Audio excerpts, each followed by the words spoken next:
Salut tout le monde, aujourd'hui on se retrouve pour parler de deux couteaux qui pour moi sont des classiques de la coutellerie, qui sont pas chers et chacun efficace dans leur milieu d'utilisation.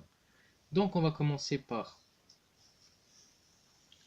le français, donc l'Opinel.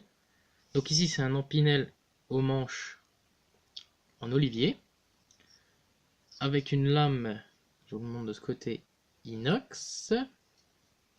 C'est un numéro 8, donc la lame fait je crois 7 cm, je suis pas sûr, attendez je vais juste chercher le mètre. Voilà. Donc avec le mètre,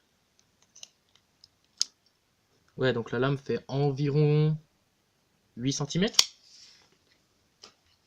Bon, je vous apprends rien, c'est un couteau pliant.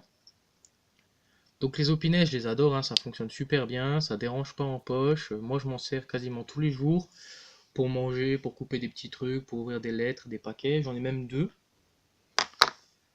Donc celui-là, je sais pas si vous voyez bien, mais il y a des serres dessus, c'est le modèle de la gamme Animalia. En fait, je l'ai pris en cadeau pour mon grand-père, qui est un ancien garde forestier, à la retraite, et quand je l'ai vu, j'en ai pris un pour lui, et j'ai tout de suite repris le même pour moi. Donc celui-là, il a une ouverture un peu plus fluide que celui-là.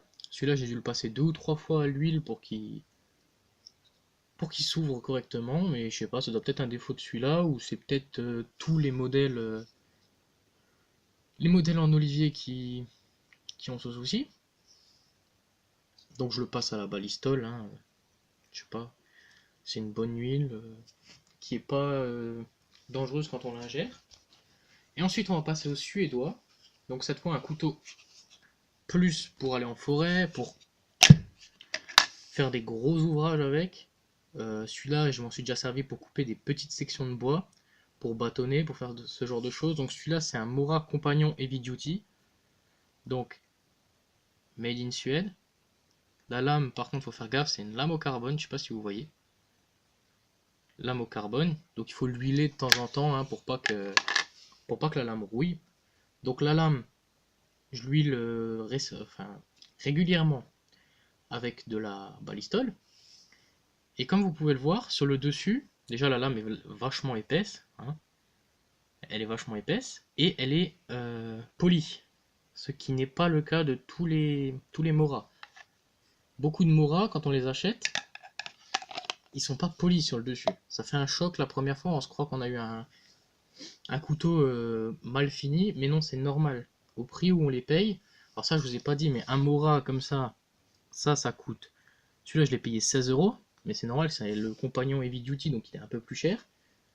L'Opinel, celui-là, je l'ai payé 15 € parce que c'est l'Olivier, mais un modèle normal coûte entre 10 et 12 € pour un 8 en hêtre, je crois.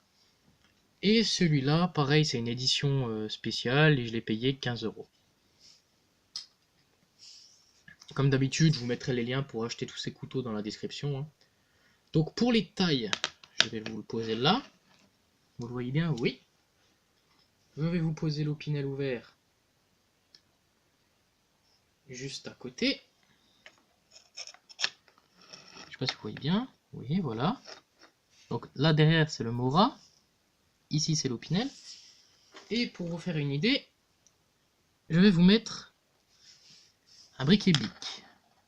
Voilà, comme ça, tout le monde sait à quoi ça ressemble un briquet bic. Donc, comme dit, l'Opinel fermé, fait à peu près un peu plus que la taille d'un bic. Bon, c'est un peu épais, hein. Mais ça se glisse bien en poche. Comme dit, moi, c'est mon couteau de tous les jours, c'est mon EDC, celui-là. Ça fait des semaines que je le trimballe. Et il m'a toujours servi.